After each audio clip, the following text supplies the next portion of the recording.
Hi everybody, it's Courtney and I am here with another design team project for Trinity Stamps. Today's video is going to be a little bit different than normal. I'm going to do everything in real time because we're going to be focusing more on coloring than the actual assembly of the card. So we're going to be making a very clean and simple card, just mainly focusing on the Copic coloring. I'm going to be using the Succulent banner stamp set, and we're going to be using this main image to do just very, very basic Copic coloring skills. And once a month, I'll come back and we'll kind of go over a new technique with Copic markers as well. So I'm going to start off with a piece of Nina Solar White 80-pound cardstock. This is cut down to 5.5 by 3 3/4. So we're going to have a border on either side of our card. And it's important to use good, smooth cardstock when you're doing any kind of Copic coloring or alcohol marker coloring to prevent the bleeding. My favorite is the Nina, but there's a lot out there that are supposed to be very good as well. I haven't really experimented with much other than the Nina just because I'm perfectly happy with it. So I didn't feel the need to try anything else. And I usually buy a whole ream of it so it lasts me a while. The next most important thing is the ink that you use. So pretty much every company has a Copic safe ink now. I know the first one was probably the Memento Tuxedo Black. My favorite is the Blackout ink by Ink on 3. It's Copic safe and waterproof, and it typically gives you a very good impression the first time. This is a large image, so I am using my Misty here just in case I do have to stamp it more than once. If I don't, ink up a specific area, or if I don't apply enough pressure, I can always stamp it more than once if needed. And you can see I didn't get a good impression, so I'll go ahead and restamp that, and then we'll move on to the coloring itself. Give it a little bit more pressure this time. All right, that is much better. All right, so I'm just gonna zoom you guys in a little bit here.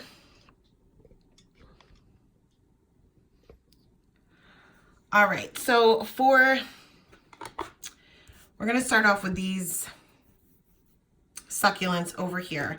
And I'm going to be using a natural blending family, meaning that they're all YG90 markers. So these are naturally going to blend together because they're all the 90s. They all have different last numbers, which will show you the amount of the saturation that you have. So obviously this will be your highlight color. This will be your shadow color. I typically stick to a 4-color blend. These are pretty small areas, so you can get away with probably 3 or maybe even 2. But I always start off with my lightest color. This will saturate the paper, and it will kind of map out where your darkest areas are going to be. You want to make sure that you choose a light source. If you're not too concerned about a light source, if you're just starting out with Copic coloring, or you don't really care about a light source, which is fine, you can just choose a center light source, which would just mainly mean that your shading will be in the center of your objects, with the exception if one object is laying over another. I'm going to choose a light source in the top right. So all my shading is going to be to the bottom left. So you can see all of my shading is going to be off to the left, and it's all mapped out with my lightest color. Next, I'm going to go right in with my darkest color, and I'm going to go over those same areas. Now, if you happen to map out one of those areas that you're not all that happy with, or maybe you place that in the wrong spot and realize it afterwards, it's fine because it's the lightest color and it's going to be easily covered up. So I'm just going to kind of go around here, and you don't necessarily need to add shading with your darkest color in every dark area. So you can preserve some of these smaller areas for your shadow colors with maybe your darkest midtone or even your lightest midtone at times. For these little sections here, I don't know whether these are considered leaves or what, but where one is laying over another, that's going to create a shadow on the one that's underneath. So keep that in mind too. When you have a bold black outline, if you're using the black ink of any kind, you don't necessarily need to worry about that too much because you have that black outline to fall back on. But if you're doing any kind of no line coloring technique, which we will cover, you know, in the next couple of months, you want to make sure that you're actually putting those shadows where they need to be, or else one image is just going to kind of blend in with another and you won't be able to tell what's what. So I'm on to my darkest mid-tone here, and I'm just extending those areas out a little bit further, going in with my lightest mid-tone here and extending those out even further. I'm not doing any kind of flicking here because these are smaller areas, but I am making sure that I preserve a highlight for almost every section if there's enough room. Even if the highlight is very, very tiny, it will still make a huge difference if you are able to preserve that highlight.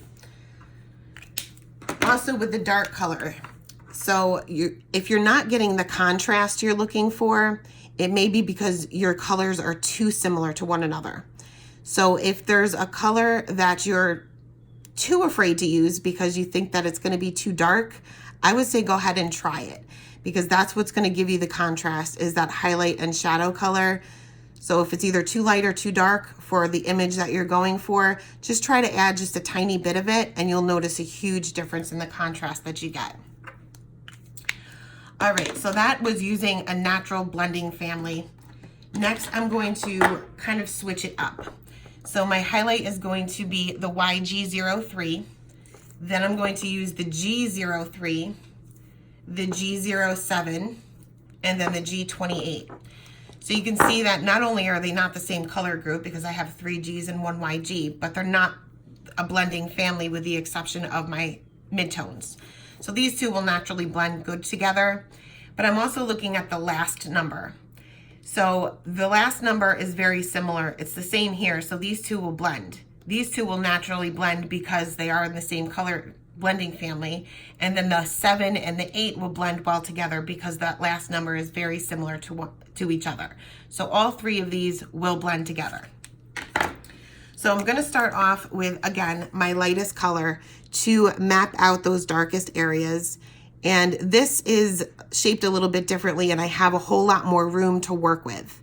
But you'll see where this little flower is on top of this part of the succulent, so that's going to create a shadow. These little sections are connected to the bottom, but they're kind of behind it a little bit. So that is also going to create a shadow, and I'm going to create that shadow on the left-hand side as well for each one of these sections. Now, some of them aren't laying behind it, so I'm not necessarily going to create a shadow there, but I will right here just to kind of differentiate between this section and right here. And again, I'm going in with my lightest color here. So if I add a shadow someplace that I don't really like the way it looks, I just won't add my dark color to it. So I'm going to go in with that darkest color now, and this is a pretty dark green. But once everything is blended, you won't necessarily see just the darkness. You're just going to see the contrast that you get with it. So for the larger sections of this succulent, I'm adding a little bit more. And for the tiny ones, I'm just barely touching the tip of my marker to the paper. Also going to create a shadow around this flower as well, and the banner itself, because these would be laying kind of behind the banner. Going on to the darkest mid-tone, again, this is not part of the same blending family, but because those last 2 numbers are similar to one another, they will blend. Again, not doing any flicking here. I know some of my subscribers on my YouTube channel have mentioned that they have a problem, not a problem, but they haven't quite mastered the flicking motion when it comes to Copic markers. And it does take a lot of practice. And that's basically where you're flicking out your color to not just necessarily get texture, but it does make your blending a little bit easier. Here I'm going in with the lightest mid-tone, and I'm extending those areas out even further. And again, leaving a small highlight for each one of these sections. That's what's going to give you the contrast. Making sure that I extend those shadows up.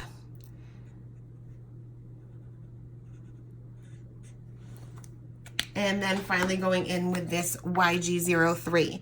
Now the YG is going to be significantly brighter than the regular G markers. So I'm filling in my highlight area, but I'm also going to quickly go over the same area that I have already colored. And that's kind of going to brighten everything up, but you don't want to go over it too many times or too slowly, I should say, because you're going to start picking up some of that darker color. So you don't want to do that either. The lighter the color, the more likely you are to pick up any darker color. We probably all have a colorless blender. So think of the lighter colors as having more of that colorless blender inside of them. And you know what the colorless blender does. So you're going to get the same effect with the lighter colors. So I'm going to be coloring the flowers like a dark purplish pinkish color. But before I do that, because it's such a light color, and you'll find that any reds, RV markers or R markers are very hard to pick up if you happen to get any bleeding or go out of the lines. So before I do those, I'm going to kind of save those for last. I want my banner to be white, so I don't want any bleeding to go on my banner because I'm not going to be able to pick that up. So I'm going to go in with my darkest color here. With my cool grays and my dark grays, typically I do go right in with my darkest color because I find that they blend very nicely. And again, want my banner to be white, but there's still going to be shading. Any white object is still going to have shadows to it. So I'm going to go in with my C3, which is the darkest gray that I'm going to be using here, to create a shadow right underneath that flower, and also where the banner is kind of bent back or folded back. That's also going to create a shadow. And then on either side, I'm going to create some shading as well, but I'm not going right off. I'm leaving a very small sliver of white still on that banner because, again, I don't want two darkest areas right next to each other because then you're not going to be able to differentiate between the two. Now I'm going to go in with my C1 and I'm extending these areas out. And this is where I'm using some flicking motions here because, like I said, it does give you a nice blend, and I can kind of fade out to white because I want this to still appear white once all my coloring is done, and I just want my shadows to remain. Now, when you do your flicking, sometimes you're left with those flick marks and you can clearly see them. So I still want my object to appear white, so I don't want these flick lines to be showing. If you have a lighter cool gray marker, you can certainly use that to continue flicking that color out, or you can go in with your colorless blender and kind of tone that down a little bit. And I will do that because C1 is the lightest I have. So when I get rid of these flick lines for a white object, I go in the opposite direction. So I flicked this way with my color. Now I'm going to flick the opposite way to get rid of those flicks. So I'm starting in the center of my banner and flicking towards those other flicks that we had created. Now when the paper's wet, it's going to look a little splotchy, but as it sits, it will kind of even itself out. For these little pieces here, let's face it, these are really tiny. I'm not going to do any shading here. I'm just going to go in with a solid color, and it's just a different green than I used for the rest of my images, and it doesn't really matter which one you choose. And just going to fill these in solid. And then we'll move on to the little flowers. And again, this is going to be the most difficult color to get rid of if we happen to go out of the lines, which you can see that I do a lot. And I just clean up those areas with either a colorless blender later, or if it's a darker color, I'll use a white gel pen.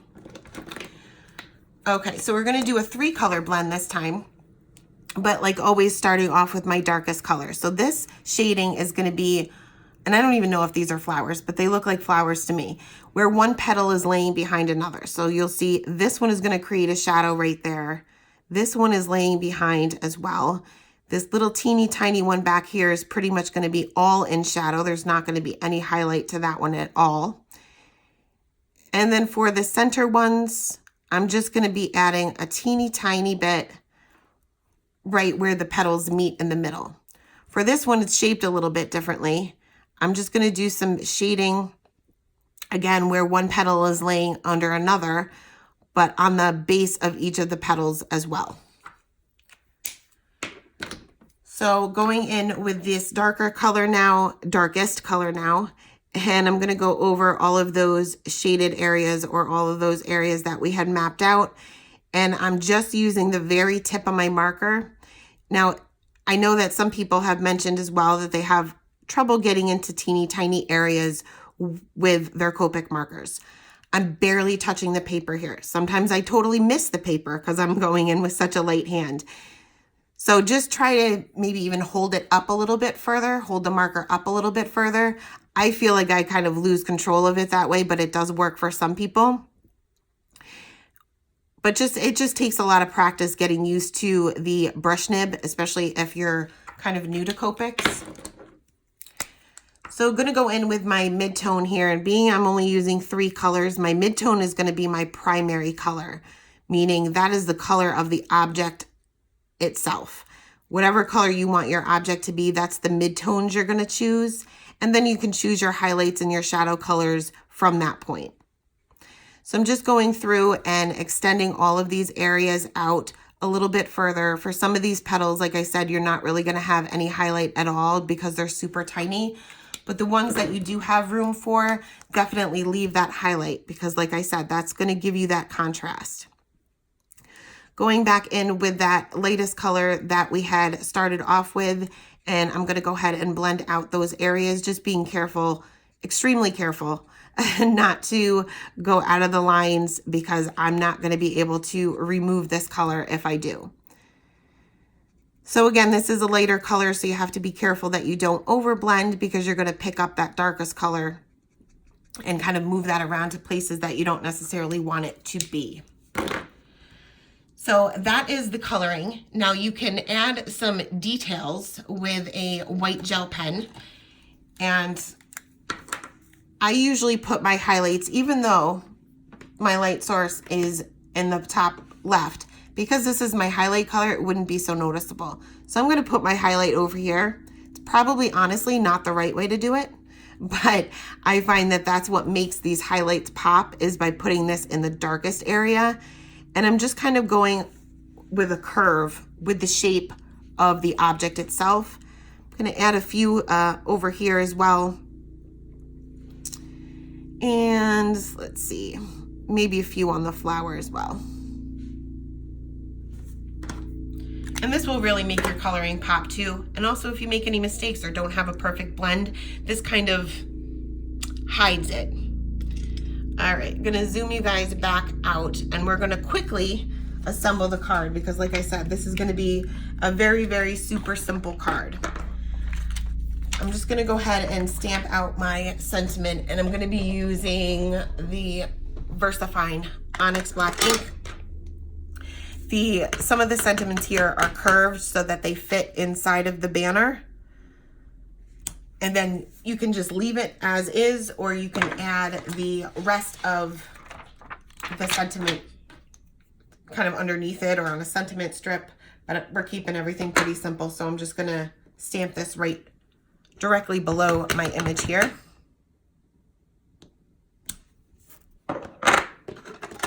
And the VersaFine takes a few minutes to dry. So I'm gonna just pop that to the side. And to kind of dress up my card a little bit, I have a piece of black cardstock here, and I'm just gonna cut teeny tiny strips. And I mean really teeny tiny strips.